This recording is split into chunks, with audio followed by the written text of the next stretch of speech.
If you want to know how far the Dallas Cowboys will go this season, look no further than the trenches. The offensive and defensive lines will define this team's fate. Imagine this: 160 rushing yards per game on offense, while holding opponents to just 60 or 75. Those aren't just numbers. That's domination. That's imposing your will and dictating every single game. And if that happens, you're talking about one of the top 3 rushing offenses in the league, and the number 1 run defense. Period. That kind of production turns you into a powerhouse. You control the clock, you control the tempo, and you crush teams with consistency. Now, let's be real, that kind of outcome is optimistic. But if it even gets close, that means the Cowboys are firing on all cylinders. You're winning early. You're protecting leads. You're running downhill with force. And you're stonewalling offenses on the other side. If you're top 5 in both rushing and stopping the run, that's championship DNA. But there's a catch, and it starts up front. The Cowboys need more help on the defensive interior. Let's call it what it is. The current plan at nose tackle feels like déjà vu, and not in a good way. We've seen this approach before with names like Marcy Smith, Solomon Thomas, and late-round flyers. It didn't work then. So why repeat the same gamble? Osa Odigizua at the 3 tech? He's got real breakout potential. He flashed last year, and there's reason to believe he can take another leap. But next to him, there's a hole, a gap, a need. The problem? Finding a reliable and available defensive tackle right now isn't easy. You're not trading for Chris Jones or Quinnen Williams. Instead, you're rummaging through what's left, guys like Jordan Phillips, Linval Joseph, solid vets, but far from game changers. That pool is shallow, and the time to dive in is running out. The Cowboys must be proactive. They can't afford to roll into the season soft up the middle. If there's a deal to be made, they need to strike. Now let's talk secondary. Some fans are asking, what about Rasul Douglas? If you're scanning the top remaining free agent corners, Douglas absolutely belongs in the conversation. Right there with Stephon Gilmore, Asante Samuel Jr., and Mike Hilton. He's younger than Gilmore. He's sturdier than Samuel. He may not offer Hilton's slot versatility, but he's proven on the outside, and that's where depth could get tested. But here's the tricky part. Douglas probably wants a real opportunity. Guaranteed playing time. A respectable contract. He's not just looking to fill in for 8 weeks. He's looking for stability. If the Cowboys lose someone in camp, he immediately becomes a top target. He's the kind of veteran who could step in and hold down a starting job for 17 games. The question is, will Dallas be aggressive enough to bring him in before someone else does? What do you think, Cowboys Nation? Do we need another defensive tackle? Drop a Y for yes or N for no in the comments below. Let your voice be heard, because this roster still needs a little more bite in the trenches. Let's talk Cowboys history, because when it comes to free agent signings, there's one name that still stands above the rest. Leroy Glover. Was Terrell Owens electric? Absolutely. But that flame didn't last. Brandon Carr. Solid, but never a true difference maker.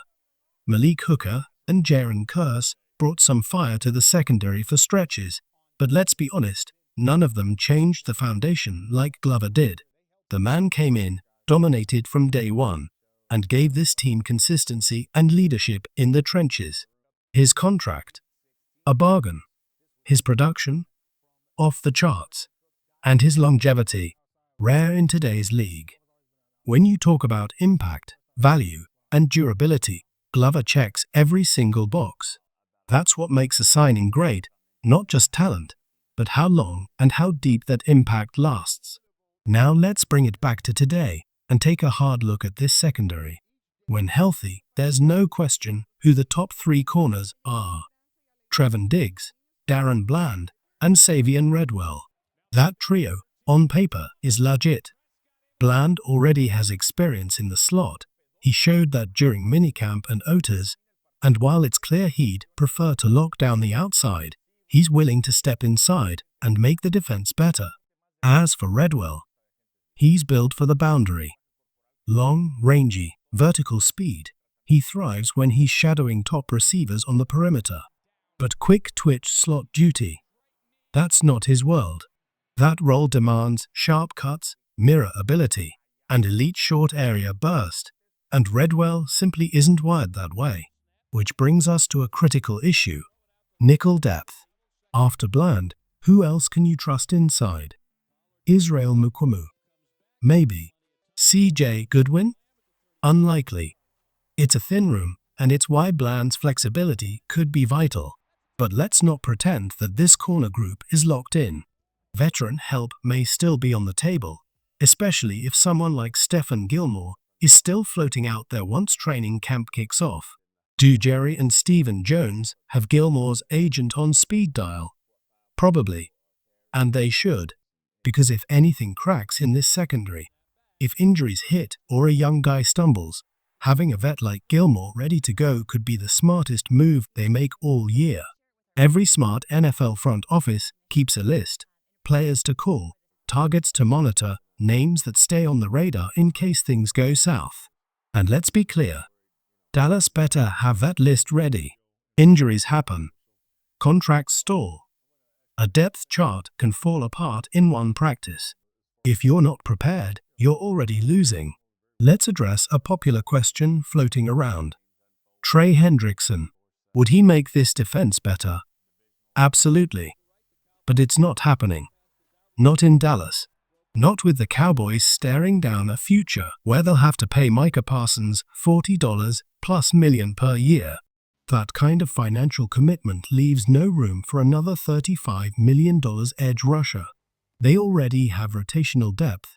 Dante Fowler, Sam Williams, Viliami Fehoko, Tyrus Wheat. And while that group isn't elite, it's cost-effective.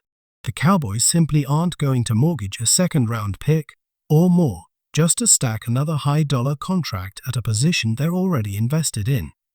That's reality. So here's the better question. Who should the Cowboys trade for? Drop the name in the comments. One name. One impact move. Let's hear it. Now, let's shift to a burning preseason question. Will any starters play in the exhibition games? With a new offensive coordinator in Brian Schottenheimer, there's uncertainty. Maybe they'll want to get Dak Prescott a few real game reps. Maybe they'll want to see this new look offense in action, even if just for a drive or two. But here's the thing. The Cowboys have joint practices scheduled. Those are intense, controlled environments where you get the work in without the risk of freak injuries. So if you're asking whether we'll see starters in week 1 of preseason, probably not. Maybe in game 2 for a series. Maybe in game 3 for a quarter. But it's unlikely we see more than that. And to be honest, it might not even matter. We've seen teams look sharp in the preseason and flat in September. We've seen teams rest all starters and come out blazing. The truth is, there's no magic formula to starting fast. If the Cowboys struggle early, it won't be because of one missed quarter in August. It'll be deeper than that. But one thing always hangs over preseason like a storm cloud. Injuries. That's what keeps fans and coaches up at night. A single awkward landing can derail an entire year. That's the risk. That's the gamble. Now about CeeDee Lamb and George Pickens. Is this duo on track to become the NFL's best? They're close. They have everything. Explosiveness, hands, route running, yards after catch. But they're still chasing greatness. Right now, Yomar Chase and T. Higgins set the standard. So do A.J. Brown and Devonta Smith, Tyreek Hill and Jalen Waddle, Justin Jefferson and Jordan Addison. Even Puka Nacua and Devontae Adams could crack the top 5 conversation. Lamb and Pickens. They're knocking on the door. And if they take the leap this year, they could kick it down. Now let's talk about the unknown, Trevon Diggs. Will he be ready for week 1? Right now, it's a question without an answer. He's recovering. He's working. But the team is being cautious. And they should be. You don't rush a franchise corner back onto the field just because the calendar says September. We'll know more by late July or early August. But until he's full go, the Cowboys have to prepare like he won't be there. That's the only smart approach. If he's ready week 1, incredible. If not, this secondary will be tested early, and depth will be everything. So tell me, Cowboys Nation, what week do you think Diggs will return? Drop it below. And as for off-field drama, let's just say this. If a guy can't stay out of trouble off the field, he better be lightning on it, fast in the right direction. Because in this league, talent isn't enough anymore. It's about trust, discipline, and production when it matters most.